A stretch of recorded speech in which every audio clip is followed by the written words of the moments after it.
My name is Drew. I'm a policy officer here at Cancer Council Australia. I'm representing our project team today, which includes individuals with lived experience of cancer and my colleagues at Cancer Council Australia.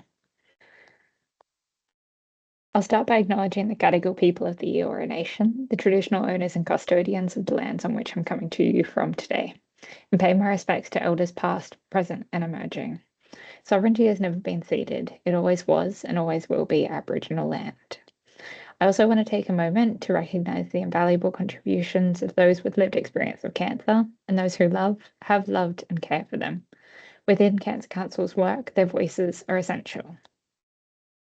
Lived experience and community involvement are integral to developing policies, programs, and research that truly meet people's needs. The common adage, nothing about us without us, should be second nature by now for anyone working in public health.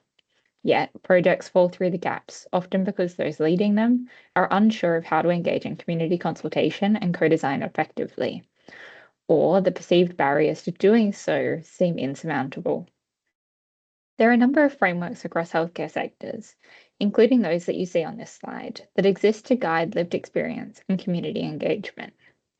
It is acknowledged that due to pioneering work by Cancer Australia and Cancer Voices Australia in developing the national framework for consumer involvement in cancer control, the cancer sector is ahead of other non-communicable diseases in prioritising the voices of lived experience and community. However, this seminal publication was produced over 10 years ago. While many of the principles still ring true, the time has come for an update. Over the past few years, Cancer Council Australia has been on a journey to integrate lived experience and community input into our policy and guidelines development processes. Today, I'll share some key learnings from this journey. The first thing I want to touch on is the terminology that we use. Language is such a powerful tool and can be the key to engaging people effectively. But how often do we as public health workers reflect on the language that we use? You will see that we do not use the widely popularized consumer terminology. As part of our consultations, we always ensure to ask people how they would like to be referred to. While some may feel comfortable with consumer, it is usually not the preferred term, which is consistent with decades of research. But still, consumer somehow remains. In replacing the term patient, consumer was determined to evoke a sense of autonomy and choice, but its use for many alludes to the marketisation of healthcare, which is at odds with the priorities of many organisations that still use the term. The people that we engage with often prefer the more all-encompassing terms of lived experience and community. This is because their experiences are often not limited to being the person with cancer, but rather as part of the ecosystem of people affected by cancer, including carers, family, and friends. Our policy development process is generally what you see on this slide. However, this does vary. The process begins with evidence reviews and policy environment scoping. Consultations are held with a number of different people, groups, and organisations, and this will be dependent on the topic. Through this, we define the issues and challenges, consider the policy context and the evidence, refine policy options in response, and then confirm the policy priorities with the associated working groups. The review undergoes internal Cancer Council review and then expert peer review by 2 reviewers. Usually one of these is a clinician or healthcare professional, and the other is someone with a lived experience of cancer. Then it undergoes CEO sign-off before being published on our website. Underpinning this whole process is lived experience and community involvement. We have employed several different approaches to achieve this involvement. We held what we call community reference groups, which are dedicated working groups for people with lived experience and community input during the policy development process.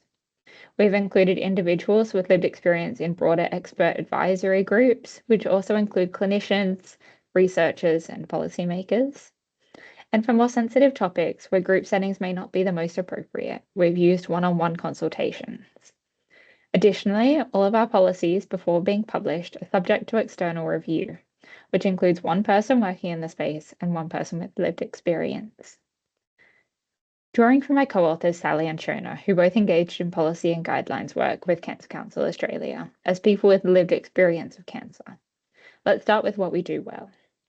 We ensure that we're very transparent about our processes And this involves providing terms of reference at the beginning of a project to clearly define the involvement that will be required, as well as through providing regular updates about what may be seen to be more behind the scenes work. Our engagement was seen as genuine, with time taken to consider all feedback. Allowing extra time to engage with people before and after meetings was seen as a success, as they may not have felt comfortable asking all questions in a larger group setting. This also allows the project team to gauge where individuals' skills and interests lie to get the most out of their experience. For our projects, we provide multiple feedback avenues, such as through meetings, phone calls, emails, and where possible, we use live documents, so that groups can provide edits and suggestions in real time, giving them the ability to build upon each other's feedback. We are also very transparent at the outset of a project about remuneration and have a follow-up process throughout projects to ensure that all who want to claim have the opportunity and are reminded to do so. This was highly regarded by the people we engaged with. Having a remuneration process is not only best practice, but it also allows people who may otherwise have not had the opportunity to be able to participate, the opportunity to do so. Areas where we've had the biggest learnings include through empowering community participation by providing more context about policy development processes so that everyone understands the scope of the policy at the outset. Implementing a briefing about this in the individual pre-meetings was effective. We had to ensure that the meetings themselves were allocated more time. A component of this was that introductions are implemented at every meeting, even when the group is meeting for the second or third time. Introductions are vital so that people can fully understand who else is in the room, and this should happen at every meeting. As we know, cancer treatment is taxing and memory may be affected for some, so repeated introductions and meeting recaps are a must. Other reasonable adjustments that can be made in engagements include plain language documents and a buddy system so that people can bring a friend if that would make them feel more comfortable. This is particularly important to help those from more marginalised populations feel safe sharing within the group. Finally, lived experience and community members' input should be regarded in the same way as clinical advisors and other professionals. This includes public acknowledgement of their contributions as part of author and contributor lists. So, I have here two lists, which are by no means complete. The first is a list of things you could easily implement immediately when you go back to work, such as terms of reference for projects, investigating other avenues for feedback, implementing the buddy system in your engagements, and providing people with an update on how work is progressing. The other list is things that may take a little bit more time and planning, such as building in extended deadlines to allow for community engagement and creating a remuneration protocol if your organisation doesn't yet have one. Overall, the recurring theme here is time. You need to dedicate the time to these processes to make sure that everyone feels safe and comfortable sharing their experience. This is incredibly personal and emotionally charged work, and the utmost respect needs to be paid to people who are willing to share their experience to better the experiences of others.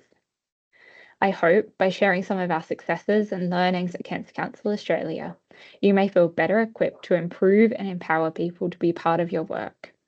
While we don't get it right every time, we are continually getting better at this.